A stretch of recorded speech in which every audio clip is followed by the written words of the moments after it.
Bismillahirrahmanirrahim. Sejarah singkat Yahudi ya, atau Bani Israel ya, sejak awal kemunculan mereka, kemudian hingga saat ini, dan kemudian hingga akhir zaman tentunya semuanya dengan secara singkat. Karena kita tahu bahwasanya musuh sesungguhnya kaum muslimin ya adalah orang-orang Yahudi. Kata Allah Subhanahu wa taala, la tajidanna asyaddan nasi adawatan lil ladzina amanul yahuda. Kau akan mendapati orang yang paling keras permusuhannya terhadap orang-orang beriman adalah orang-orang Yahudi ya, lebih daripada orang-orang kafir yang lainnya. Meskipun kata para ulama al-kufru millatun wahidah. Kekufuran adalah agama yang satu, saling bahu-membahu untuk menyerang kaum muslimin, tetapi yang paling keras permusuhannya adalah orang-orang Yahudi. Dan permusuhan ini terus berlangsung sampai hari kiamat, di mana nanti akan muncul Dajjal, kemudian diikuti oleh sab'una alfan min Yahud Asbahan. Rasulullah mengabarkan akan ada 70.000 Yahudi dari Asbahan, yaitu dari daerah Iran, yang akan keluar bersama Dajjal, kemudian berperang dengan kaum muslimin.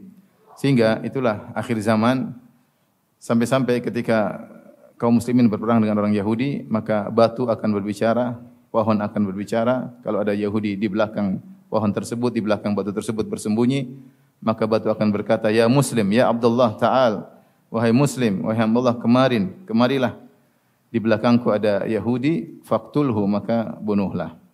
Maka ini menunjukkan bahwasanya permusuhan atau peperangan antara kaum muslimin dengan orang Yahudi akan terus berlangsung sampai hari kiamat. Nah, bagaimana sejarah mereka secara singkat, karena dengan mengetahui sejarah ini kita akan bisa mengetahui beberapa pengakuan-pengakuan mereka yang tidak benar, seperti mereka mengatakan kamilah bangsa terpilih oleh Allah Subhanahu wa taala ya.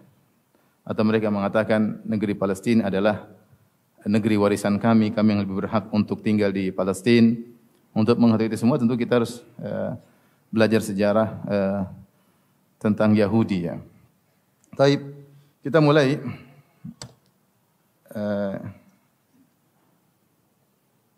sejarah Yahudi.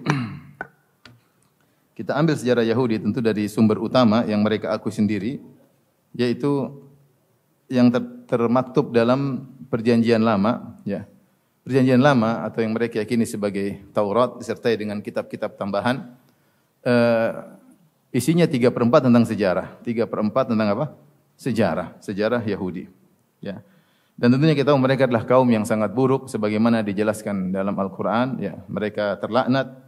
Allah berfirman, lu'inal ladzina kafaru min bani Israila ala lisani Dawud wa Isa bin Maryam, dzalika bima asaw wa kanu ya'tadun. Sungguhnya telah dilaknat orang kafir dari kalangan Bani Israel melalui lisan Daud dan Isa bin Maryam. Hal ini karena mereka bermaksiat dan pelanggaran yang mereka lakukan. Mereka adalah kaum pembunuh para nabi, dan apalagi yang mau diharapkan dari kaum yang hobinya membunuh para nabi, yang di mana Allah sebutkan dalam beberapa ayat wa qatlahumul anbiya, di mana mereka membunuh para nabi. Kemudian mereka juga kaum yang mencela Allah. Allah sebutkan dalam Al-Qur'an, mereka mengatakan yadullahi maglulah, bahwasanya tangan Allah terbelenggu. Mereka juga mengatakan innallaha faqir, sungguhnya Allah adalah fakir. Bahkan betapa banyak celaan mereka dalam Perjanjian Lama tentang Allah Subhanahu wa taala, yang perlu pembahasan khusus tentang akidah dan watak orang Yahudi. Insyaallah ada pembahasan khusus. Namun saya isyaratkan bahwasanya mereka adalah kaum yang sangat bejat ya, yang telah disebutkan dalam Al-Qur'anul Karim, dan terbukti dari bagaimana perbuatan mereka membunuh para nabi, dan bagaimana mereka mensifati Rabbul Alamin dengan sifat-sifat yang buruk. Dan sifat-sifat yang buruk tersebut Allah hikayatkan dalam Al-Qur'an, di mana mereka mengatakan tangan Allah terbelenggu, di mana mereka mengatakan Allah miskin, Allah fakir, wa nahnu agniya, kami yang kaya. Demikian juga terbukti dalam Perjanjian Lama mereka mensifati Allah dengan sifat-sifat yang buruk. Sehingga ini membuktikan bahwasanya mereka adalah kaum yang sangat parah ya. Taib, sejarah Palestina atau sejarah Palestina dimulai ya Sejarah Yahudi dimulai dengan kisah Nabi Ibrahim alaihissalam. Ya. Sebelum Nabi Ibrahim alaihissalam datang ke Palestina, maka Palestina sudah ditempati oleh beberapa kabilah, beberapa suku. Di antaranya dari suku Al-Finiqiyun, itu kabilah Arab yang berhijrah dari Jazirah Arab. Jadi Al-Finiqiyun ini sudah ada di Palestina sekitar kurang lebih 3000 tahun 3000 sebelum Masehi. Kemudian di sebelah selatan Palestina juga didiami oleh kabila-kabila Arab yang lainnya. Yang paling terkenal adalah Kan'aniyun. Tentunya semua keturunan Nabi Nuh alaihissalam dan keturunan Nabi Adam alaihissalam. Kan'aniyun atau Kan'an. Dan oleh karenanya kalau kita baca dalam Taurat atau dalam Perjanjian Lama, terutama sejak kisah Nabi Ibrahim, sering disebut tanah Kan'an. Jadi Palestina itu dalam Taurat pun diakui sebelum muncul Yahudi lahir.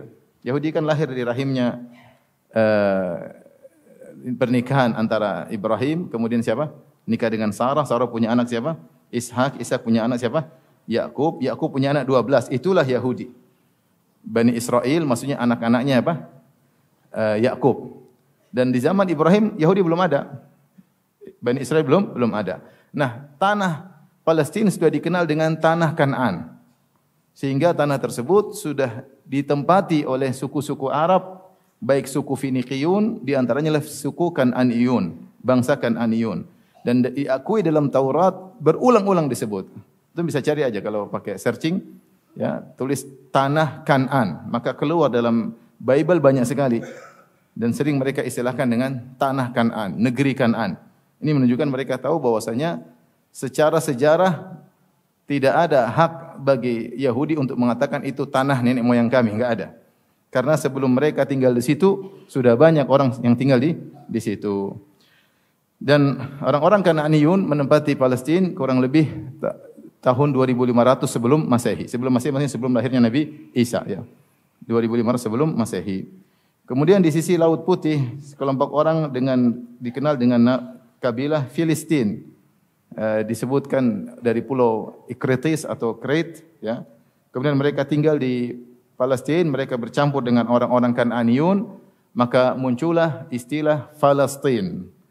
Berasal dari kabilah Filistin, ya. Filistin kemudian bercampur dengan orang-orang Arab Kan'aniyun, kemudian atau suku Kan'aniyun, maka terkenallah negeri tersebut negeri apa? Palestina. Nama saja sudah menunjukkan ada suku yang di situ sebelum muncul suku apa? Yahudi, yaitu dari suku Filistin.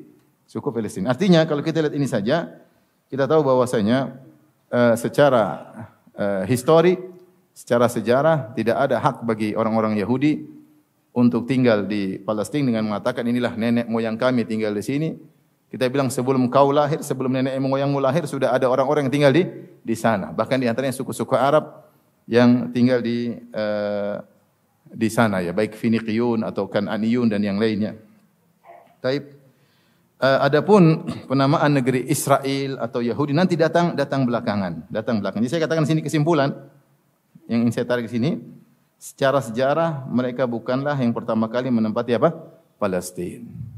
Faham sampai di sini? Paham. Jadi ini kita bicara secara histori.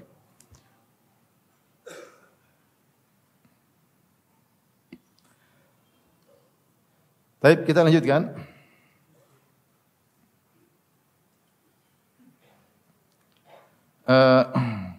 Tentu secara singkat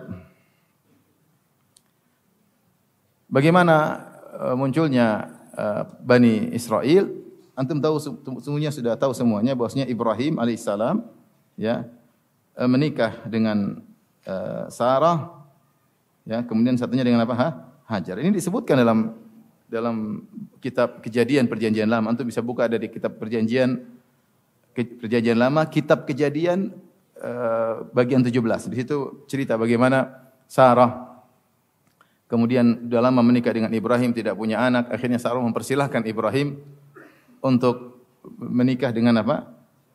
Hajar. Dan akhirnya lahirlah anak namanya Ismail. Sampai sekarang ada Ismail. Jadi Hajar, kemudian apa? Lahirlah apa? Ismail. Dari Ismail kemudian Nabi Muhammad sallallahu alaihi wasallam. Nabi kita sallallahu alaihi wasallam. Taib. Sarah, dari Sarah kemudian lahirlah apa? Ishak. Ishak kemudian apa? Yakub. Yakub inilah yang disebut dengan apa? Israel ya. Adapun sebab dia dinamakan Israel karena dia disebutkan dalam perjanjian lama dia bergulat dengan Rabb Allah Subhanahu wa taala, yatajassad, menjelma menjadi seseorang, kemudian bergulat, berkelahi sama Yakub dan akhirnya Yakub mengalahkan Allah Subhanahu wa taala. Akhirnya dia sejak itu disebut dengan apa? Israel. Tapi Yakub ini punya anak 12. Di sini 12 anak dari 4 orang istri ya. Di antaranya Zilfa, kemudian dan yang lainnya ya. Rahil ya. Rahil ini ibunya Yusuf dan Binyamin ya. 12 anak ya. Di antaranya adalah Yusuf, kenapa? Binyamin. Kemudian yang lain-lain sampai ada namanya juga Yahuda. Ya. 12 anak. Inilah yang disebut dengan Bani Israel. Inilah Bani Israel artinya adalah anak-anak Israel yang kembali kepada 12 suku. Kembali kepada 12 suku ya. Suku Yusuf, suku Binyamin dan suku-suku masing-masing 12 anak lelaki tersebut. Adapun bagaimana kisah mereka tinggal di Palestina, maka sebagaimana Allah kisahkan dimulai dari kisah Nabi Yusuf alaihissalam dalam surat Yusuf secara singkat. Nabi Yusuf alaihissalam dizalimi oleh kakak-kakaknya sehingga dia kemudian dijual oleh kakak-kakaknya menjadi seorang budak, akhirnya dibeli oleh pembesar kota Mesir ya, pembesar kota Mesir di zaman kekuasaan Heksos. Jadi Heksos ini adalah kabilah sebelum kabilah Farainah, sebelum kabilah Kipti atau suku Akbat, dikenal dengan suku Heksos. Itulah di zaman Nabi Yusuf alaihissalam. Dan akhirnya sebagaimana kita tahu Yusuf alaihissalam akhirnya dituduh berzina, akhirnya dipenjara. Akhirnya dia pun menjadi bendaharawan Mesir di zaman Heksos yang di situ penguasanya dipanggil dengan Al-Malik. Dipanggil dengan apa? Al-Malik ya. Makanya Allah sebutkan dalam Al-Qur'an, wa qala al-maliku inni ara sab'a baqaratin, berkata sang raja. Ini raja ini di Mesir, namun dia bukan dari suku Akbat ya. Dan dia hidup di zaman Nabi Yusuf alaihissalam. Akhirnya singkat cerita Nabi Yusuf akhirnya menjadi pembesar kota Mesir. Akhirnya dia menyuruh kakak-kakaknya untuk membawa seluruh keluarganya menuju ke Palestina. Maka berpindahlah Nabi Yakub, kemudian ibunya Nabi Yusuf, kemudian kakak-kakaknya, keluarga-keluarganya tinggal di Mesir. Tinggal di Mesir. Yang sebelumnya Ibrahim tinggal di negeri Syam ya, bersama keluarganya, bersama Sarah. Kemudian lahir Ishak, lahir Yakub di Palestina ya. Tapi ketika Nabi Yakub tinggal di Palestina, sudah ada suku-suku lain atau belum? Sudah ada suku lain yang tinggal di Palestina. Mereka hanya sekelompok kecil. Yakub dan 12 anaknya cuma berapa orang ya? Sekelompok kecil dengan keluarga-keluarganya tinggal di Palestina. Sementara di situ ada suku Finiqiyin, ada suku Kan'aniyin, banyak yang tinggal di Palestina sehingga mereka hanyalah satu suku kecil yang tinggal di Palestina. Kemudian mereka akhirnya meninggalkan Palestina. Ya. Ini di antara isyarat bahwasanya mereka tidak harus tinggal di Palestina. Buktinya Yakub dan anak-anaknya pindah ke Mesir, ya atau tidak? Yusuf kan panggil mereka ke mana? Ke Mesir. Ya. Wa jaa bikum minal badwi min ba'di an nazaga syaitanu baini wa baina ikhwati. Nabi Yusuf mengatakan Allah telah mendatangkan kalian dari Badiyah, dari kampung itu dari Palestina ke Mesir, kota Mesir yang waktu itu sudah sangat maju. Maka berpindahlah mereka dari tadinya tinggal di Palestina, Yakub dan keluarganya tinggal di Mesir. Seandainya mereka bilang kita harus tinggal di Mesir, harus tinggal di Palestina, harusnya mereka tidak meninggalkan apa? Palestina. Ternyata mereka pindah ke Mesir. Nah, kemudian di zaman berikutnya Nabi Yusuf diberikan tanah untuk orang-orang Bani Israel dan mereka tinggal di situ dengan nyaman sampai akhirnya Nabi Yusuf meninggal dunia. Kemudian juga Heksos, kerajaan Heksos diruntuhkan oleh suku Akbat. Maka raja-raja Heksos diganti dengan raja-raja Mesir, raja-raja dari suku Akbat yang dikenal dengan Fir'aun. Dengan Fir'aun pertama, Fir'aun kedua dan seterusnya. Maka disitulah mulai Bani Israel disiksa oleh mereka dengan siksaan yang sangat banyak, berulang-ulang sampai disiksa, kemudian diperbudak dan macam-macam sampai akhirnya Allah Subhanahu wa taala mengutus Nabi Musa alaihi salam. Nabi Musa alaihi salam. Secara singkat akhirnya Nabi Musa alaihi salam mendakwai Fir'aun dan seterusnya. Sebagaimana kita ketahui sampai akhirnya Allah menyuruh Nabi Musa dan kaumnya untuk keluar meninggalkan Mesir dan akhirnya dikejar oleh Fir'aun dan bala tentaranya. Kemudian akhirnya Allah tenggelamkan Fir'aun dan bala tentaranya di Laut Merah. Setelah itu, setelah Nabi Musa dan kaumnya selamat dari kejaran Fir'aun, maka Nabi Musa dan kaumnya pergi menuju ke Palestina, ya. Di sanalah kemudian Allah menyuruh mereka untuk berjihad. Ya qaumi udkhulul ardal muqaddasata allati kataballahu lakum wa la tartaddu ala adbarikum fatanqalibu khasirin. Qalu ya Musa inna fiha qauman jabbarin. Musa ngajak mereka, kita ayo masuk ke negeri Palestina yang Allah sudah catat negeri ini untuk kalian. Dan di sini ini sering dijadikan dalil oleh mereka bahwa dalam Al-Qur'an Palestina adalah untuk kita Bani Israel dan ini benar dalam Al-Qur'an ada. Udkhulul ardal muqaddasata allati kataballahu lakum. Masuklah kalian ke dalam negeri yang Allah telah catat buat kalian. Sehingga kalau secara historis kata mereka memang kita tidak berhak untuk mendapatkan Palestina karena nenek moyang kita ya bukan pertama kali yang tinggal di negeri apa? Palestina, tetapi secara syar'i kita yang paling berhak untuk menempati negeri Palestina. Kenapa? Karena dalam Al-Qur'an juga disebutkan Nabi Musa berkata kepada kaumnya, "Masuklah ke negeri Palestina yang Allah telah catat untuk kalian." Wala tartaddu ala adbarikum, janganlah kalian mundur. Apa kata mereka? Wahai Musa, di negeri tersebut ada orang yang besar-besar yang jahat-jahat. Ya. Wa inna lan nadkhulu hatta yakhruju minha. Kami tidak bakalan masuk dalam negeri tersebut sampai mereka keluar. Mereka tidak mau masuk. Akhirnya Nabi Musa nyuruh mereka untuk perang, mereka tetap tidak mau sampai akhirnya mereka mengucapkan perkataan yang sangat buruk. Kata mereka, "Fadhhab anta wa rabbuka faqatila inna hahuna qa'idun." Sebenarnya Allah sebutkan dalam surat Al-Maidah. Kata orang-orang Yahudi Bani Israel, "Pergilah engkau wahai Musa dan Rabbmu peranglah. Kami nunggu di sini hasilnya." Peranglah lawan mereka, kalau menang kita masuk, kalau enggak. Kami nunggu hasilnya di sini. Akhirnya Nabi Musa berdoa kepada Allah Subhanahu wa taala untuk menghukum mereka dan akhirnya mereka dihukum oleh Allah 40 sanatan yatihuna fil ard. Mereka 40 tahun mereka masuk dalam masa atih. Atih itu masa di mana mereka bingung.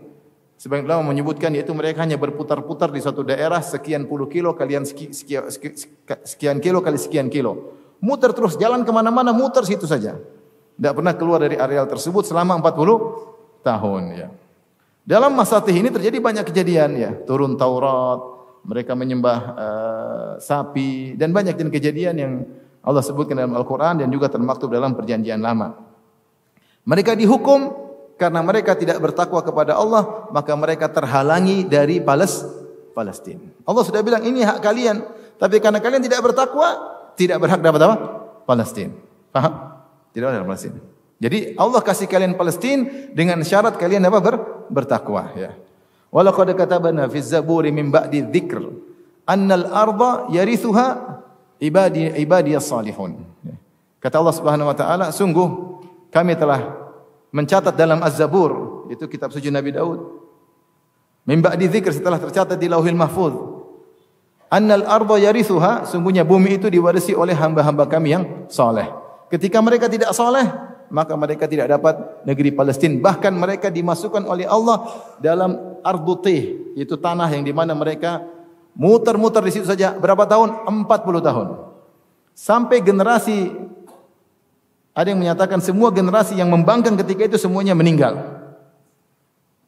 Termasuk di zaman itu pun meninggal Nabi Musa alaihissalam dan juga meninggal Nabi Harun alaihissalam. Kemudian kenabian dilanjutkan oleh murid Nabi Musa alaihissalam yang bernama Yusha bin Nun. Maka Yusha bin Nun ini setelah generasi itu meninggal kemudian berjalan dengan generasi baru yang masih muda-muda, maka mereka berangkat ke Palestina untuk berjihad lagi. Ketika itu mereka ada ketakwaan, akhirnya mereka berhasil masuk menguasai apa? Menguasai Palestina. Menguasai Palestina. Ketika mereka berhasil mengalahkan penduduk Palestina untuk menguasai Palestina, Allah sebutkan mereka hendaknya wadkhulul baba sujjada. Ya. Wa qulu hittatun naghfir lakum khatayakum. Masuklah kalian ke dalam pintu-pintu kota Palestina dengan rukuk sambil berkata, ya Allah ampunilah kami. Saya berkata, ya Allah ampunilah kami. Ternyata mereka tidak menjalankan perintah Allah Subhanahu wa taala. Ternyata mereka juga brengsek sebagaimana bapak-bapak mereka. Ternyata mereka juga brengsek, maka mereka berjalan ala istihim. Mereka sambil delosor dengan jalan dengan pantat mereka, sambil mereka berkata hintah, hintah. Kita minta gandum, minta gandum. Jadi seperti mengejek Allah Subhanahu wa taala. Intinya mereka kaum yang bejat. Kemudian akhirnya mereka menempati Palestina. Menempati kembali Palestina setelah sekian ratus tahun mereka meninggalkan Palestina. Jadi para ahli sejarah khilaf, berapa jarak masa antara Nabi Yusuf dengan Nabi Musa? Artinya kan di zaman Nabi Yusuf, Nabi Yakub alaihissalam yang tadinya tinggal di Palestina, apa yang dibilang? Berpindah tempat tinggal, ya, mengungsi ke negeri Mesir. Berarti mereka sudah meninggalkan Palestina dalam waktu yang lama. Kemudian sampai mereka menempati lagi di zaman Yusha bin Nun. Antara Nabi Yusuf alaihissalam dengan Nabi Musa ada pendapat yang mengatakan 100 tahun, ada yang mengatakan 400 tahun. Cukup lama. Kemudian belum lagi Nabi Musa sampai meninggal dunia, ya, berarti 100 tahun lebih. Atau mungkin 200-an, mungkin 300-an. Baru kemudian di zaman Yusha bin Nun mereka bisa menempati lagi negeri Palestina. Kemudian mereka beranak pinak di negeri Palestina. Nah, di situ ada beberapa masa, ya, disebutkan dalam perjanjian lama dan juga ini merupakan sejarah mereka. Ada beberapa usur. Yang pertama disebut dengan Asrul Qudat. Itu masa hakim-hakim. Ini adalah masa sejak Yusha bin Nun tinggal di sana, maka kemudian ditentukan masing-masing suku ada seorang hakim. Jadi mereka ada 12 suku, masing-masing suku punya hakim yang dimana kalau ada masalah mereka kembali kepada hakim tersebut dan masing-masing hakim mengurusi suku mereka. Kemudian di zaman tersebut terjadi apa yang terjadi, kemudian mereka melakukan maksiat, terkadang mereka berselisih dengan suku-suku yang lain sampai akhirnya mereka diusir dari negeri mereka, ya, sebagaimana Allah kisahkan dalam Al-Qur'an. Kemudian setelah Asrul Qudat maka muncul disebut dengan Asrul Muluk. Itu masa kerajaan. Masa raja-raja. Masa raja-raja ini atau fase raja-raja ini muncul sejak zaman Talut. Sejak zaman Talut. Sebagaimana Allah sebutkan dalam Al-Qur'an, ya. Alam tara ilal mala'i min bani Israila min ba'di Musa idh qalu li nabiyihim lahum ib'ats lana malikan nuqatil fi sabilillah. Ketika ada pembesar-pembesar Bani Israel di zaman setelah Nabi Musa, itu jauh setelah Nabi Musa, setelah zaman Yusha bin Nun, setelah zaman Nabi Musa, ketika mereka berkata kepada Nabi mereka tersebut Nabi Samuel. Mereka berkata kepada Nabi Samuel, ib'ats lana malikan nuqatil fi sabilillah. Ya. Qala hal asaitum in kutiba alaikumul qitalu alla tuqatilu. Qalu wa ma lana alla nuqatila fi sabilillah wa qad ukhrijna min diyarina wa abnaina. Perhatikan, ini adalah lafaz dalam Al-Quran. Kata Nabi Samuel kepada mereka, nanti kalau diwajibkan jihad bagi kalian, kalian ternyata tidak jihad. Sebagaimana nenek moyang kalian. Ya. Bosnya dulu pernah disuruh berjihad, malah bilang, wahai Musa, kau dengan Tuhan aja yang perang, kita nunggu di sini.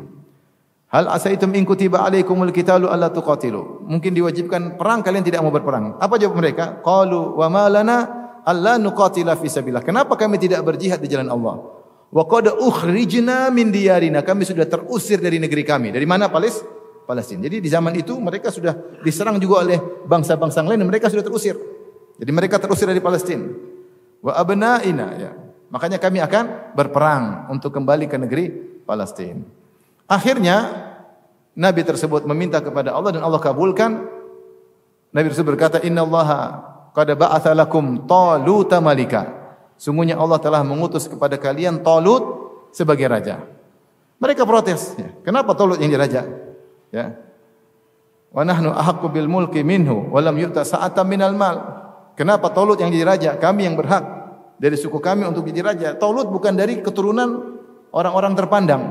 Dari sisi harta kami harta lebih banyak. Kenapa Talut yang jadi raja? Ini ngayalnya mereka, ya. Sudah Tuhan yang pilih, Allah yang pilih, mereka masih tidak mau. Akhirnya Nabi Samuel mengatakan ada dalil bahwasanya Talut berhak jadi raja, ada tabut.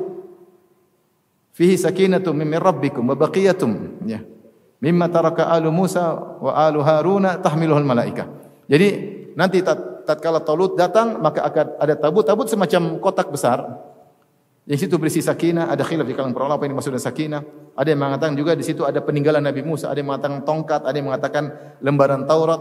Intinya kalau ada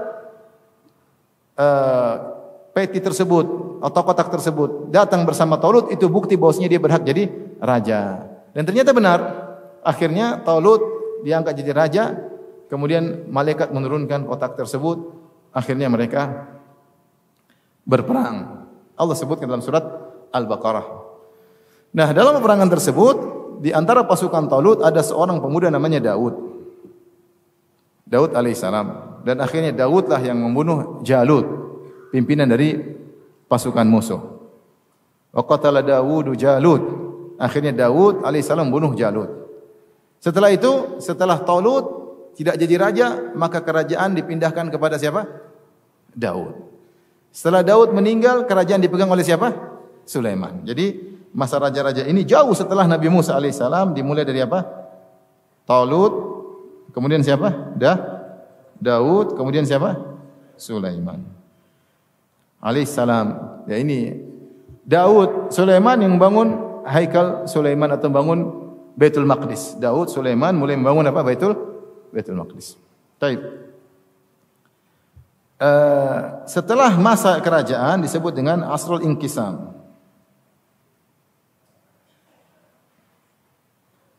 Itu masa terpecah. Mereka terpecah-pecah. Ketika Sulaiman alaihissalam meninggal dunia, disebutkan dalam perjanjian lama, maka mereka terpecah-pecah, ya. Saya tuliskan di sini sebentar. Baik. Maka Bani Israel terpecah menjadi dua.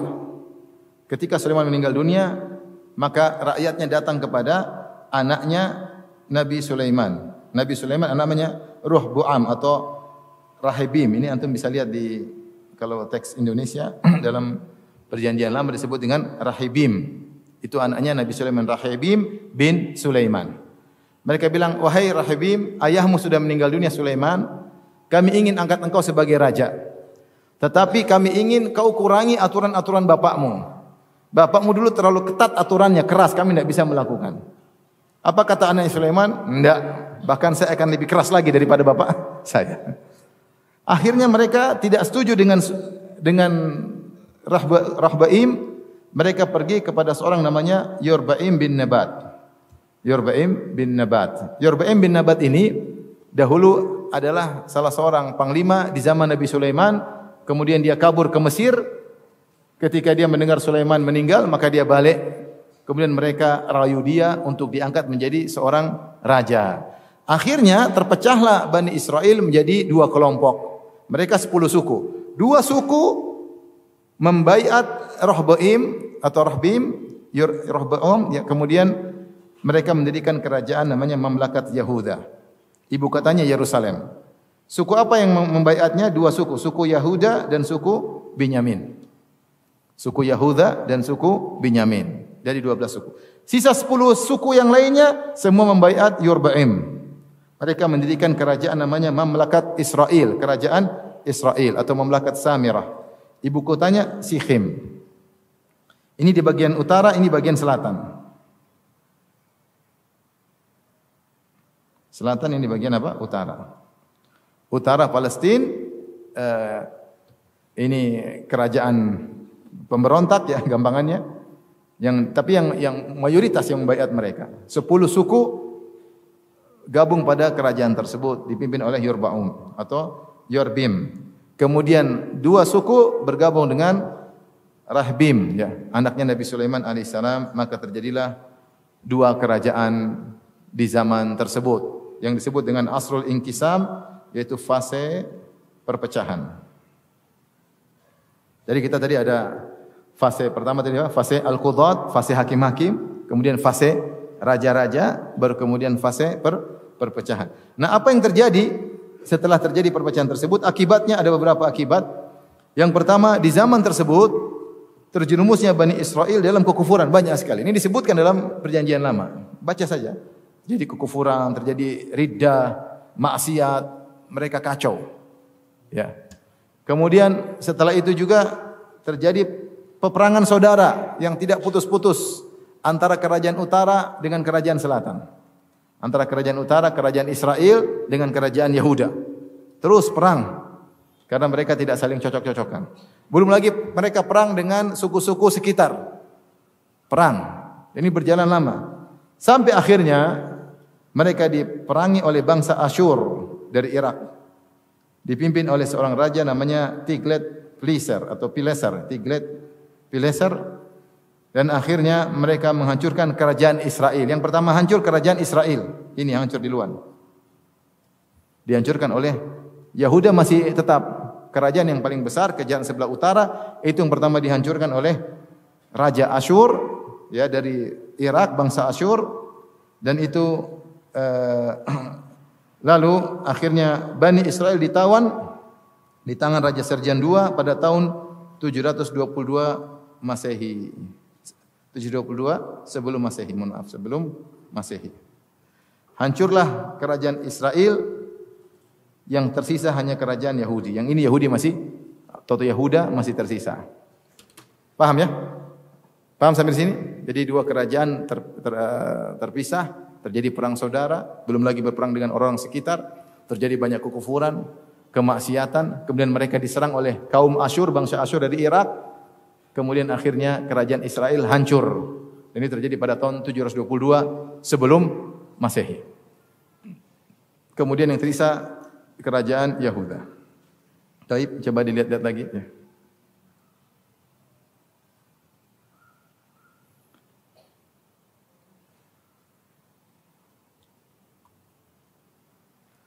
Tapi kita lanjut. Setelah itu apa yang terjadi? Terus pada tahun 608 sebelum Masehi, 608 sebelum Masehi, datang Fir'aun Mesir, ya, dari suku Akbat, kemudian menjajah kerajaan Yahuda. Kerajaan di sini cuma satu, yang ada di selatan, kerajaan Yahuda, kemudian dikuasai oleh Mesir.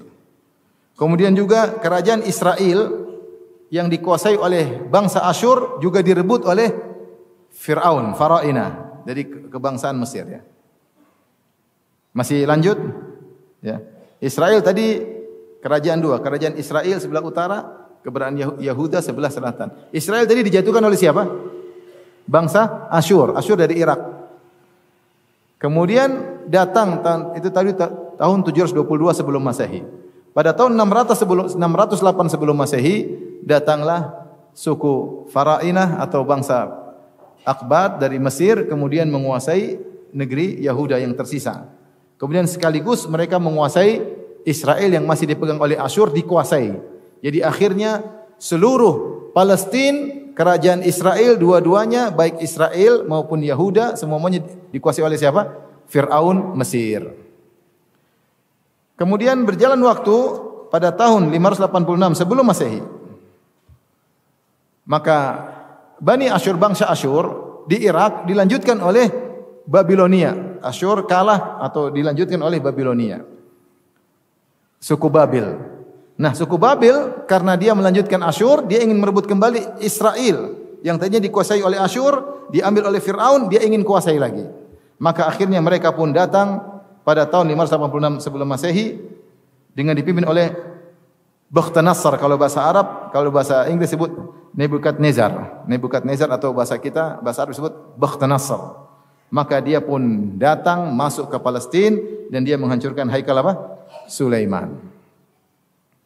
Kemudian ditawan atau dibuang. Kemudian dia menawan Bani Israel di Babilonia. Bani Israel semua dibawa ke Babilonia. Disebut dengan Asrul Babili. Al-Asrul Babili itu pembuangan ke Babilonia, ke Irak.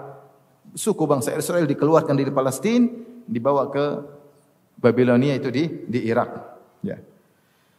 Maka di sanalah mereka hidup lama di Irak dan mereka terpengaruh dengan wasaniyah paganismenya Babilonia. Babilonia kaum penyembah berhala, kaum musyrikin. Karena mereka yang berkuasa sementara Bani Israel terkuasa, diperbudak, tawanan, akhirnya mereka banyak terpengaruh dengan kaum yang berkuasa. Mulailah tercampur kesyirikan dan macam-macamnya. Di zaman tersebut juga hilang Taurat. Mereka akui sendiri. Taurat hilang. Karena Taurat tidak ada yang hafal masalahnya. Dan Taurat sudah mereka sembunyikan, ternyata juga apa? Hilang. Karena dipaksa, diusir, sehingga Taurat hilang. Di zaman Babilonia, zaman Babilonia. Kemudian apa yang terjadi setelah itu pada tahun 539 sebelum Masehi? Persia mengalahkan Babilonia. Ya.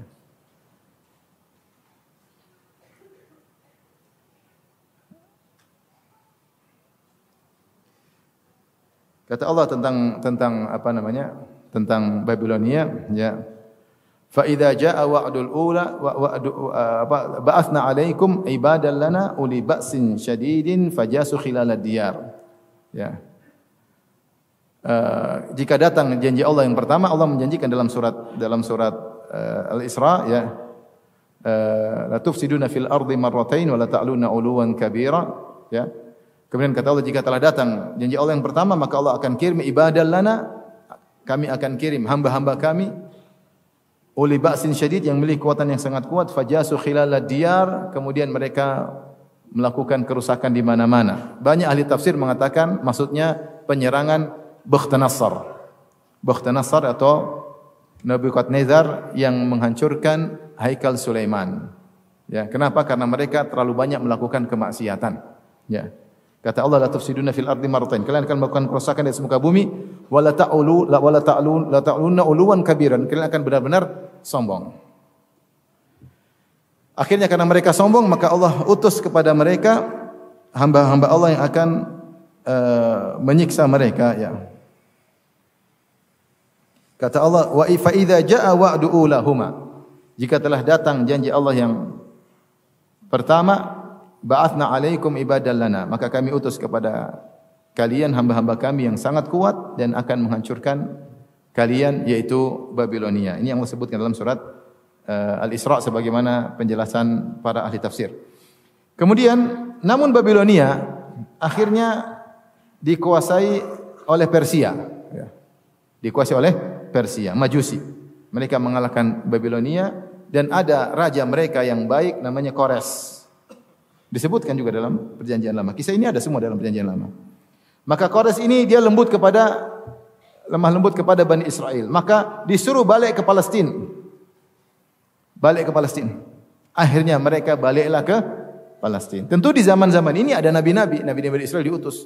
Karena mereka kufur, mereka murtad, mereka tukang maksiat. Allah kirim nabi-nabi Bani Israel.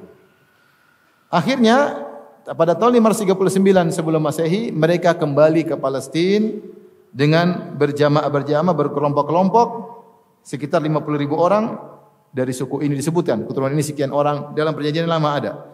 Suku ini sekian orang, totalnya kira-kira 50.000 kira-kira ya. Maka dipimpin pertama kali oleh seorang namanya Zerubabel, kemudian dibawa oleh Ezra. Ezra itu Uzair, kalau kita bilang apa? Uzair. Kembali ke Palestina, kemudian Nehemia ya, Nehemia. Makanya dalam perjanjian lama ada surat Nehemia, ada surat Ezra. Akhirnya mereka balik ke Palestina. Dan kita sudah tahu bahwasanya Taurat hilang. Nah, yang diyakini oleh orang Yahudi, Ezra atau Uzair ini adalah orang yang dijadikan oleh Allah menghafal Taurat. Dan dia bisa mengimla, dia bisa mendikte Taurat yang telah hilang kembali. Dia diktekan. Ini pengakuan mereka. Ini ada khilaf di kalangan para ulama. Ini benar atau tidak? Ya. Kata mereka, Ezra lah yang bisa mendikte kembali Taurat yang telah hilang. Makanya mereka mengkultuskan Ezra, sampai di antara mereka ada yang mengatakan Uzair adalah anak Allah. Uzair adalah anak Allah. Wa qalatil yahudu Uzairun ibnullah. Berkata orang Yahudi, Uzair adalah putra Allah. Dan disebutkan dalam hadis yang sahih dalam Sahih Bukhari bahwasanya di antara Yahudi ada yang menyembah Uzair. Makanya pada hari kiamat kelak dikatakan hendaknya setiap umat mengikuti sembahan mereka, maka sekelompok Yahudi menuju ke Uzair. Di antara mereka ada yang menyembah siapa? Uzair. Karena saking solehnya dia, bagaimana dia bisa mengimla kembali, mendiktekan kembali Taurat yang sudah hilang. Nah, sejak zaman tersebut hilanglah penyebutan 10 suku, tidak ada lagi. Tinggal 2 suku, suku Yahuda dan suku Benyamin. Dan saat itu Bani Israel mulai dikenal dengan apa? Istilah Yahudi. Dikenal dengan istilah apa? Yahudi. Ya, tidak ada lagi suku ini, suku ini, suku ini, suku ini sudah. Jadi namanya apa? Suku Yahudi. Boleh kalau antum sekarang mau bilang ini keturunan mana, ditarik garis ke-12 susah bagi mereka sampai sekarang. Mana ini ke Yusuf yang mana, ke Benyamin yang mana, ke ini kemana, yang ini kemana, susah. Jadilah mereka satu nama apa? Yahudi. Kenapa 10 suku hilang? Karena sudah sejak awal Israel sudah jatuh, ya enggak? Bukankah ketika mereka terpecah belah, yang duluan hancur Israel apa? Yahudi? Kerajaan Israel duluan kan? Yang 10 suku semua di situ hancur. Jadi mereka lebih cepat terlupakan. Tinggal suku Yahudi dan Benyamin yang ada di kerajaan Yahudi. Akhirnya Yahudi dikenal dengan Yahudi. Sampai sini paham?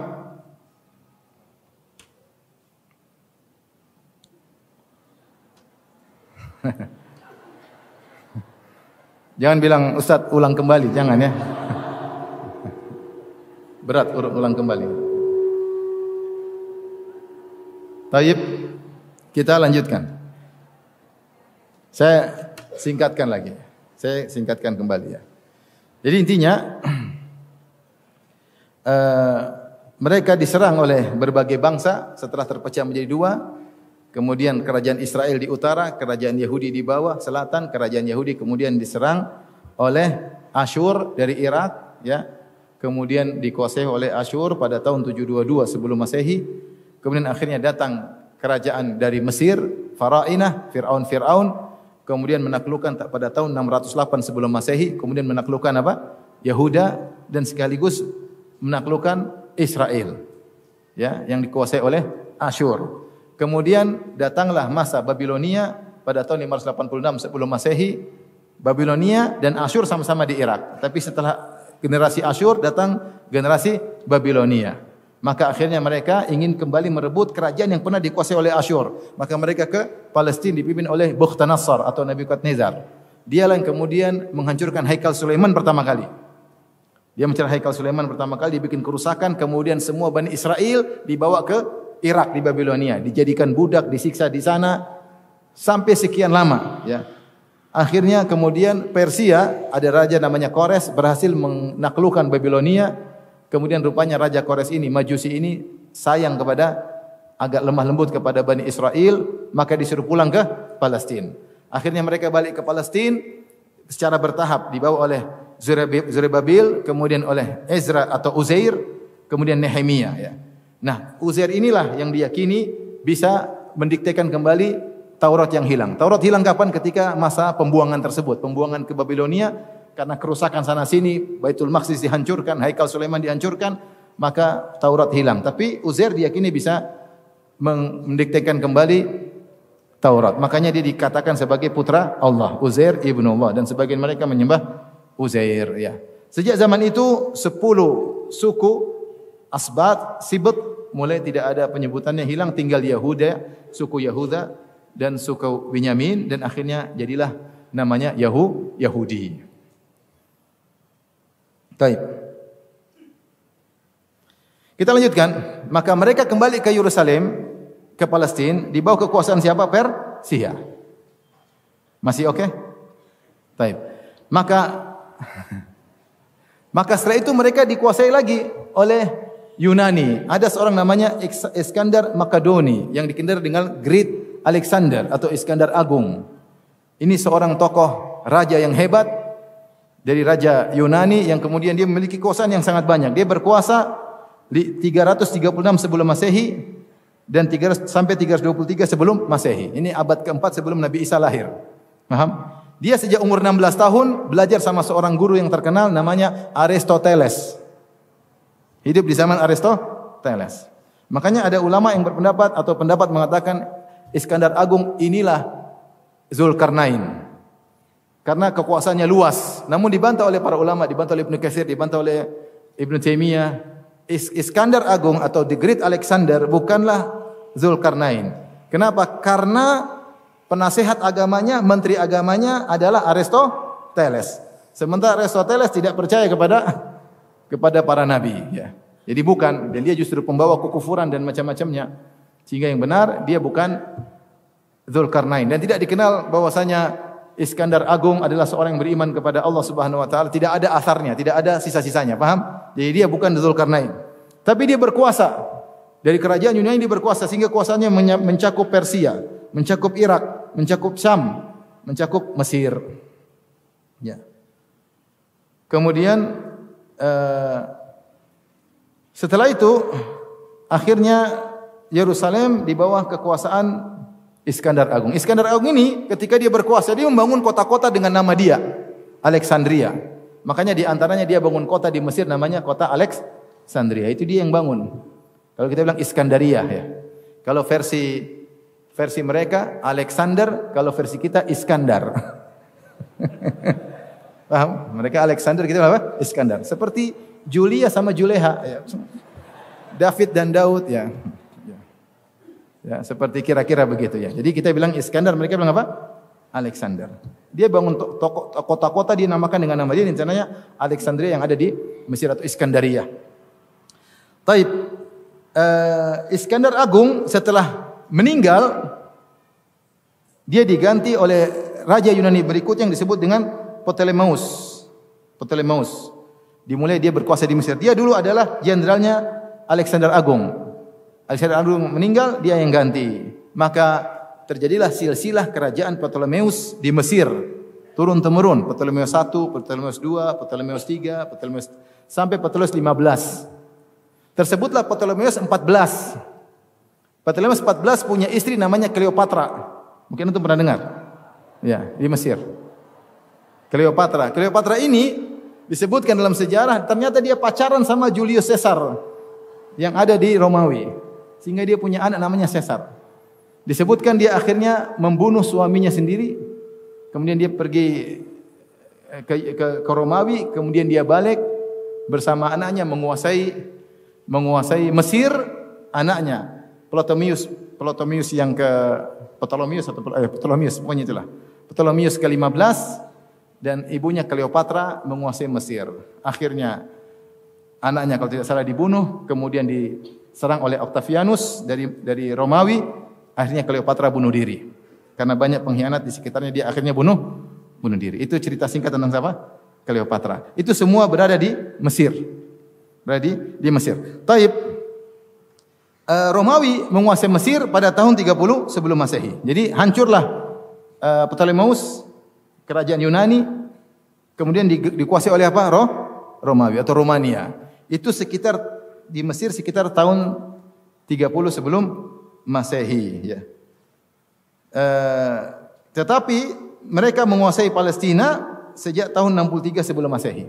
Jadi Mesir dijatuhkan Romawi tahun 30 Masehi. Sebelumnya tahun 63 Masehi yang menguasai Palestina adalah Romawi. Jadi sejak tahun 63 sebelum Masehi, Palestina atau Yerusalem di bawah kekuasaan siapa? Romawi. Dikuasai oleh Romawi terus ya. Kemudian sampai lahirlah Nabi Isa di zaman tersebut ya. Nabi Isa lahir, maka berubahlah tahun menjadi tahun Masehi. Jadi Nabi Isa lahir di zaman kekuasaan apa? Romawi.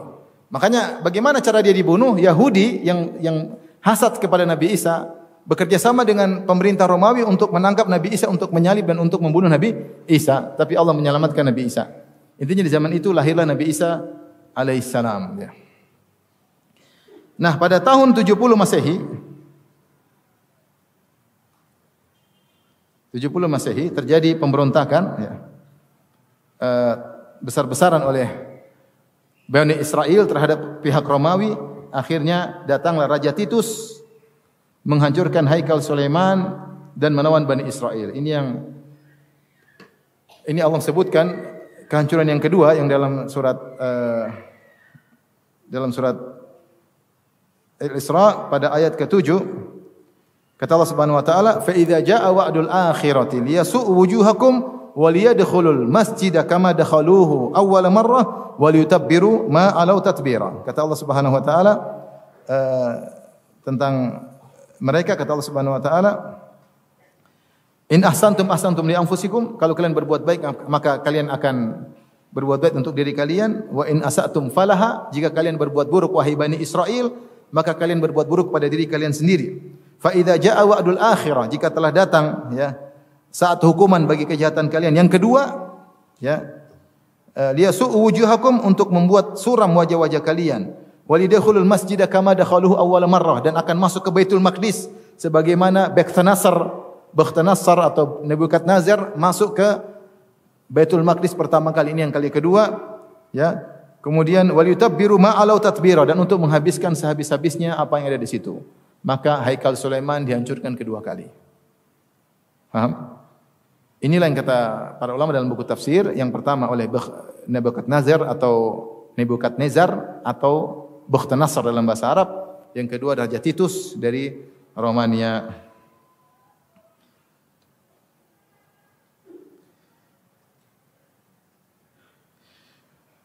Kemudian pada tahun 135 Masehi, sekarang sudah Masehi, Yahudi memberontak lagi, maka Raja Adrianus menghancurkan Yerusalem dan membangun kuil Jupiter di tempat lokasi Haikal Sulaiman. Karena Romania ini penyembah dewa-dewa.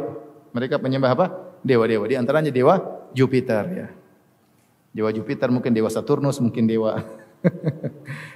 Mereka bangun untuk jengkelkan mereka bangun kuil Jupiter di atas Haikal Sulaiman. Dan sejak saat itu Yerusalem diganti namanya dengan Ilya. Yerusalem diganti namanya Ilya. Makanya dalam sebagian hadis dalam Sahih Bukhari disebut Ilya. Maksudnya apa? Yerusalem. Tapi yang kasih nama orang-orang Romawi. Ya.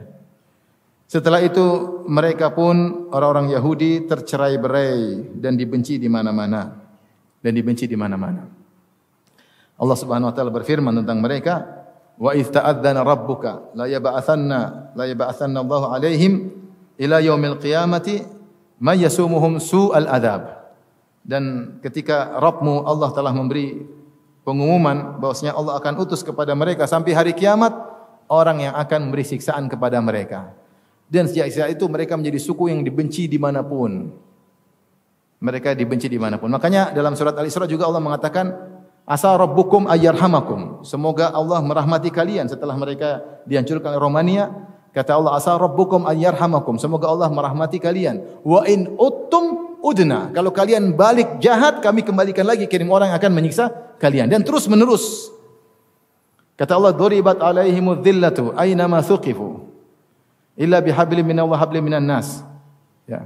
Mereka terus diberi kehinaan dimanapun mereka berada. Ya. Wa ba'u bi ghadabin minallah, dan mereka kembali membawa kemurkaan Allah Subhanahu wa taala. Dzalika bi annahum kanu yaqtulunal anbiya. Kenapa mereka membunuh para nabi? Jadi mereka diberi kehinaan oleh Allah terus menerus. Maka di mana-mana mereka musuhi, mereka tinggal di mana pun mereka dimusuhi, sampai datang Hitler hancurin mereka. Mereka dimusuhi karena mereka ini suku yang menjengkelkan. Suku yang menjengkelkan. Kenapa mereka menjengkelkan? Karena mereka bermuamalah dengan selain mereka dengan memandang selain mereka hanyalah makhluk yang tidak ada nilainya. Ya. Kenapa di antara persangkaan mereka menganggap diri mereka adalah Sya'bullahil Mukhtar, kami adalah suku yang terpilih. Sebagaimana Allah sebutkan dalam Al-Qur'an, ya. Wa qalatil yahudu wan nasara nahnu abna'ullahi wa ahibba'uh. Kami adalah kekasih-kekasih Allah dan anak-anak Allah.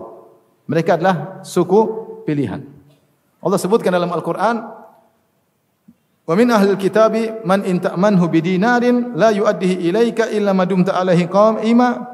Dzalika bi annahum qalu laisa alaina fil ummiyina sabil. Di antara ahlul kitab orang Yahudi, ada yang kalau kau kasih amanah 1 dinar, dia tidak akan kembalikan kepadamu kecuali kau tongkrongi, mana uangku, mana uangku, mana uangku. Kenapa mereka tidak mau kembalikan uang? Dzalika bi annahum qalu, karena mereka mengatakan laisa alaina fil ummiyina sabil. Tidak ada masalah kita zalimi ummiyin, orang-orang Arab, enggak ada masalah, enggak ada masalah. Enggak ada urusan dengan mereka. Sesama mereka ada aturan, tidak boleh riba, tidak boleh. Tapi di luar mereka enggak ada aturan. Di luar mereka tidak ada aturan karena mereka makhluk yang terpilih. Sementara yang lain selain mereka seperti hewan. Disebutkan dalam sebagian protokolat bahwasanya selain Yahudi Bani seperti hewan. Hanyalah Allah ciptakan dalam bentuk manusia supaya bisa melayani mereka. Kalau antum jadi babi-babi kan susah disuruh-suruh. Susah digoblok-goblokin. Tapi dalam bentuk manusia supaya bisa pas dalam melayani mereka. Ya. Makanya mereka punya istilah tentang orang-orang di luar mereka dengan istilah misalnya disebutkan dalam Islam mereka disebut juwim, ya mereka sebut dengan juwim, orang di luar Yahudi disebut apa? Juwim, juwim itu artinya kotoran. Kotoran. Atau mereka istilahkan dengan aril, aril itu maksudnya yang tidak kulut yang sebelum disunat, yang menutup apa? Menutup zakar, itu namanya aril. Maksudnya ini orang-orang najis. Orang-orang najis. Atau mereka sebut orang di luar mereka dengan mimzir. Mimzir itu anak zina. Mimzir anak zina. Terutama mereka bilang kepada orang-orang Arab. Karena orang-orang Arab keturunan Ismail anak zina dari siapa? Atau anak yang tidak syar'i dari Hajar. Intinya mereka menyebut orang-orang luar mereka dengan istilah-istilah yang tidak benar. Ini yang membuat mendasari mereka punya rasisme yang tinggi dan mereka menganggap luar mereka tidak apa-apa untuk dizalimi. Maka dimanapun mereka berada, mereka bikin ulah. Mereka bikin ulah. Akhirnya mereka di mana-mana dimusuhi, dibunuh, diusir di mana-mana sejarah. Sampai akhirnya muncul dia seorang namanya Theodor Herzl ya. Theodor siapa? Herzl apa siapa namanya? Yang kemudian akhirnya dia seorang Yahudi, kemudian dia menulis buku namanya Daulat Israel. Dia tulis buku tentang kerajaan Israel. Ketika dia tawarkan buku ini kepada Yahudi yang tersebar dan ada di antara Yahudi yang kaya, mereka tertawa. Ngapain bikin kerajaan apa? Yahudi. Tapi dia semangat. Akhirnya berdirilah negara Israel Raya yang disahkan oleh PBB ya, pada tahun 1948 Masehi. Ya. Berdirilah kerajaan Israel. Ketika itu daerah mereka masih tidak terlalu besar. Orang-orang Arab ketika itu tidak terima. Terjadilah perang melawan mereka, perang pertama. Kalau tidak salah sehari atau beberapa hari setelah kemerdekaan mereka diserang oleh orang Arab. Diserang, hasilnya apa? Hasilnya mereka yang menang. Yahudi yang menang. Kemudian kekuasaan tadi PBB kasih kekuasaan mereka di Palestina jumlah penduduk cuma 30% dari penduduk Palestina, sisanya orang-orang Islam. Paham? Mereka cuma 30%. Tapi PBB menetapkan mereka diberi kekuasaan wilayah 55% wilayah, ya setengah lebih dikit. Karena perang akhirnya bertambah jadi banyak 70%. Ini kekalahan pertama perang Arab. Jadi jangan dibilang bahwasanya orang-orang Arab belum perang, sudah dicoba dan pernah apa? Pernah kalah. Dan lebih parah pada tahun 1967, perang 6 hari. Antum coba tulis perang 6 hari di Google. Antum lihat yang perang langsung kalau tidak salah Yordania, Mesir dan beberapa negara Arab, kalau nggak salah Lebanon. Kemudian negara Arab yang membantu banyak, ya, membantu. Yang Kuwait lah, Saudi lah, semua negara Arab bantu. Dalam 6 hari kalah juga. Dan ternyata kerajaan Israel, wilayah Israel semakin besar lagi. Jadi maksud saya akhirnya mereka seperti ini sekarang, mereka semakin zalim dan ini puncak kezaliman, tidak pernah melakukan sebelumnya seperti ini. Sebagian ulama menyebutkan bahwasanya kenapa mereka seperti ini ya. Karena mereka punya syu'um atau mereka punya keyakinan, mereka anggap ini berbahaya. Karena sejarah menyebutkan setelah runtuhnya kerajaan Sulaiman, kerajaan mereka tidak ada yang bertahan lebih dari 80 tahun. Mereka bilang 80 tahun ini 8 tahun yang mengerikan. Karena kerajaan Israel tidak akan bertahan lebih dari 80 tahun setelah runtuhnya Nabi Sulaiman. Selalu jatuh, selalu jatuh, selalu jatuh. Dan mereka merdeka tahun 48 dan sekarang tahun 2023. Sudah 75 tahun. Jadi mereka ketar-ketir nih, 5 tahun lagi kita masih bisa bertahan atau tidak. Makanya ada yang mengatakan, Binyamin Netanyahu mengatakan kita akan bertahan lebih dari 80 tahun. Makanya mereka membardir habis-habisan untuk menunjukkan bahwasanya itu hanya khurafat. Bahwasanya setiap 80 tahun Yahudi jatuh itu khurafat. Jadi dia ingin buktikan Binyamin Netanyahu, makanya dia habis-habisan. Dia habis-habisan ingin menang, ingin menghancurkan, ingin menjadikan negara Israel lebih besar. Itulah sejarah singkat Israel. Saya ingin sebutkan tentang syubhat mereka. Mereka mengatakan kami lebih berhak untuk memiliki Palestina secara syariat. Secara apa? Syariat. Kalau secara histori tadi sudah kita bantah, paham? Karena nenek moyang mereka bukan pertama kali yang tinggal di Palestina. Sebelum nenek Ibrahim pun sebelumnya sudah ada suku-suku yang lain. Apalagi zaman Nabi Yakub yang tinggal di Palestina. Sudah banyak suku di situ. Dan Nabi Yakub cuma 70-an orang keluarganya yang kemudian pindah ke Mesir. Orang situ banyak, mungkin ribuan, mungkin berapa? 70 apa dibandingkan dengan ribuan orang yang tinggal di Palestina. Jadi mereka secara histori tidak berhak memiliki Palestina. Secara syariat dikatakan bahwasanya setiap nabi berhak untuk menempati Palestina, setiap nabi. Bukan sejak Bani Israel saja, sejak Nabi Ibrahim Allah suruh untuk menempati apa? Palestina. Dengan syarat mereka kalau menempati Palestina beriman kepada Allah Subhanahu wa taala. Dan itu disebutkan ya, dalam perjanjian lama ya.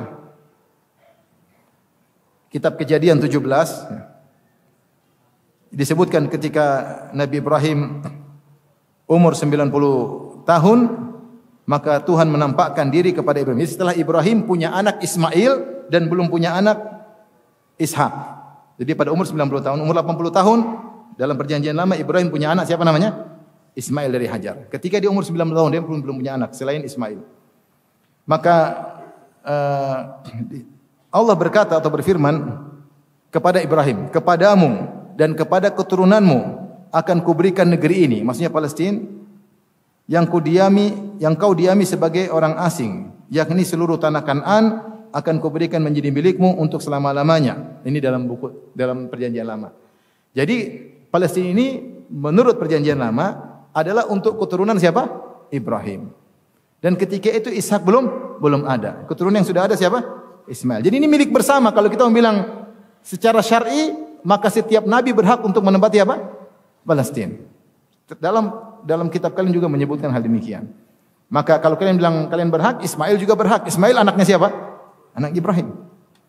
Baik, Nabi Ibrahim berhak tinggal di Palestina. Di zaman Nabi Musa juga berhak tinggal di Palestina. Tapi Allah kasih atau tidak? Tidak. Allah mengatakan, "Udkhulul ardhal lati kataballahu lakum."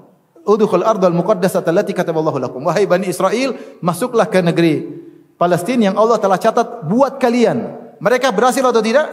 Tidak. Sampai mereka mati enggak dapat. Kenapa? Karena mereka bermaksiat.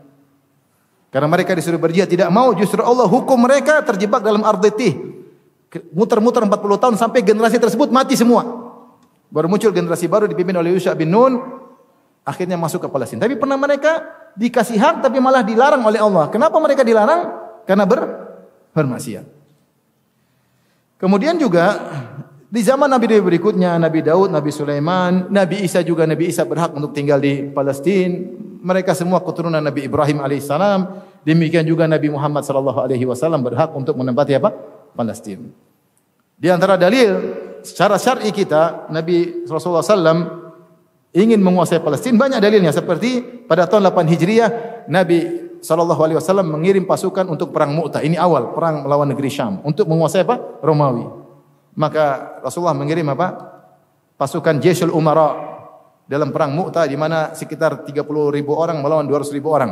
Kisah yang heroik tentang wafatnya bagaimana para sahabat Zaid bin Harithah, kemudian Ja'far bin Abi Talib, Abdullah bin Rawaha, dan kemudian bagaimana kepahlawanan Khalid bin Walid. Kemudian pada tahun 9 Hijriah Nabi berangkat sendiri menuju ke perang Tabuk. Nabi berangkat. Yang pertama tadi bukan 3.000 lawan 200.000. Yang pertama ketika perang Mu'tah. Pada perang Tabuk Nabi bawa 30.000 orang pergi ke Tabuk untuk perang, tapi Heraklius enggak berani muncul. Dia takut ini yang dilawan Nabi. Heraklius tahu Nabi Muhammad adalah Nabi, makanya dia tidak berani, dia takut. Maka akhirnya Rasulullah tinggal di Tabuk 20 hari, tidak ada perlawanan sama sekali. Kemudian ketika Nabi akan meninggal, Nabi kirim pasukan dipimpin oleh Usama bin Zaid. Nabi bilang berangkat menuju Sam, perang. Ternyata Nabi sakit. Sementara pasukan Usama bin Zaid sudah berada di Jurf, Nabi sakit. Akhirnya mereka berhenti dulu, nunggu kondisi. Ternyata Nabi meninggal dunia sallallahu alaihi wasallam. Akhirnya kekhalifahan dipegang oleh Abu Bakar As-Siddiq. Ternyata Abu Bakar As-Siddiq menyuruh Usama terus lanjut menuju negeri Syam. Kemudian di zaman Abu Bakar As-Siddiq, Abu Bakar mengirim Khalid bin Walid untuk menguasai dalam perang Ajnadin. Di situ ada beberapa kota penting dikuasai, Nablus, Ramlah, Gaza, ini di Palestina dikuasai oleh kaum muslimin. Kemudian terjadi perang Yarmuk yang juga daerah Syam, dimenangkan oleh kaum muslimin. Kemudian di masa Umar bin Khattab akhirnya di bawah pimpinan Abu Ubaidah bin Jarrah akhirnya mengepung Palestina selama 4 bulan dan akhirnya dikuasai oleh kaum muslimin. Jadi secara syar'i setiap nabi berhak menguasai Palestina. Bukan, terus kamu tidak bisa mengklaim bahwasanya kami yang berhak secara histori maupun secara apa? Syar'i. Secara histori kau bukan penduduk yang pertama, secara syar'i pun semua keturunan Ibrahim berhak memiliki apa? Palestina. Baik. Ini terkait dengan apa namanya? Syubhat mereka bahwasanya mereka berhak memiliki Palestina secara syar'i. Yang terakhir ada satu mata rantai sejarah yang tidak kita sebutkan, yaitu tentang bagaimana Yahudi di zaman Nabi Muhammad sallallahu alaihi wasallam. Nabi di zaman Nabi sallallahu alaihi wasallam sekitar abad ke-7 Masehi ya. Maka kita tahu Nabi sallallahu alaihi wasallam ketika tinggal di Madinah, maka ada beberapa kabilah Yahudi, ada kabilah Qainuqa, Bani Qainuqa, kemudian Bani Nadir, kemudian Bani Quraidah. Nabi tinggal bersama mereka, kemudian buat perjanjian namanya Piagam Madinah atau Wasiqatul Madinah sebagai warga negara yang sama tinggal di kota Madinah. Kalau ada musuh maka bahu-membahu untuk melawan musuh tersebut. Namun akhirnya Bani Qainuqa berkhianat, akhirnya mereka diusir. Setelah itu dilanjutkan dengan pengkhianatan Bani Nadir yang ingin membunuh Nabi sallallahu alaihi wasallam, tapi Allah bongkar rencana mereka. Akhirnya terjadilah pengusiran, turunlah surat Al-Hasyr. Maka mereka diusir, disuruh bawa onta dengan satu suketan, yang penting jangan membawa alat-alat peperangan. Mereka pun pergi dan banyak mereka pergi ke Khaybar. Kemudian pada tahun 5 Hijriah terjadi perang Ahzab. Perang Ahzab itu yang provokatornya adalah ayahnya Sofiyah, yaitu Huyai bin Akhtab. Dia Yahudi dari Bani Nadir, sakit hati. Ketika diusir, dia provokasi. Orang-orang Mekah akhirnya datang 10.000 pasukan menyerang kota Madinah. Ternyata jadi tinggal satu kabilah, Bani Qainuqa sudah diusir, Bani Nadir sudah diusir, tinggal Bani apa? Quraidah. Ternyata Bani Quraidah ketika Madinah sedang diserang oleh 10.000 pasukan, ternyata mereka memutuskan perjanjian damai. Dan mereka juga siap menyerang dari dalam. Allah mentakdirkan, Allah menolong kaum muslimin, akhirnya Ahzab 10.000 orang kabur. Akhirnya tinggal 700 dari Bani Nadir, akhirnya Rasulullah SAW menyerang mereka dan membunuhi semua mereka karena mereka berkhianat pada saat yang sangat genting. Berbeda dengan Bani Qainuqa, Bani Nadir diusir tidak dibunuh, Bani Qainuqa dan Bani Nadir tidak dibunuh, cuma diusir, Bani Quraidah dibunuh. Setelah itu Rasulullah SAW perang lagi bersama Khaybar di Khaybar pada tahun 7 Hijriah. Demikianlah sejarah Yahudi ya yang suka berkhianat ya. Kalau kita bilang apakah seluruh Yahudi berkhianat? Jawabannya itu tidak. Di antara mereka juga ada yang baik. Di antara pengikut Nabi Musa juga ada yang baik. Di antara mereka ada yang beriman kepada Nabi. Di antara mereka ada yang beriman Nabi Isa. Di antara mereka yang Allah mengatakan dalam Al-Quran, wa min ahlil kitabi man in ta'manhu bidina biqintarin yuaddihi ilaik. Di antara ahlul kitab Yahudi ada yang kalau kau kasih amanah harta yang banyak dia akan kembalikan. Wa minhum man in ta'manhu bidinarin, ada di antara mereka yang kau kalau amanahkan 1 dinar harta yang sedikit dia tidak akan kasih kembali kecuali kau tongkrongnya. Di sini Allah sebutkan ada Yahudi yang amanah, ada Yahudi yang tidak amanah. Makanya Nabi membolehkan muamalah dengan orang Yahudi. Hukum asal boleh. Hukum asal boleh. Dan saya rasa itu rahmat dari Allah. Ternyata di kemudian hari Yahudi menguasai apa? Menguasai perekonomian. Banyak produk-produk dari apa? Yahudi. Yang terkadang kita terpaksa harus memakai produk-produk tersebut. Ya. Dan Rasulullah mencontohkan bermuamalah dengan orang-orang Yahudi. Sampai Rasulullah SAW meninggal dunia punya hutang kepada seorang apa? Yahudi dengan menggadaikan baju perangnya. Ini secara umum kita tidak pukul rata, tetapi yang menguasai Yahudi sekarang Zionis. Mereka ini Yahudi yang brengsek, paham? Jadi apa yang brengsek. Baik. Kita hanya bisa berdoa kepada Allah Subhanahu wa taala semoga mereka segera dihancurkan oleh Allah Subhanahu wa taala. Baik, demikian saja apa yang saya sampaikan. Kurang lebihnya saya mohon maaf.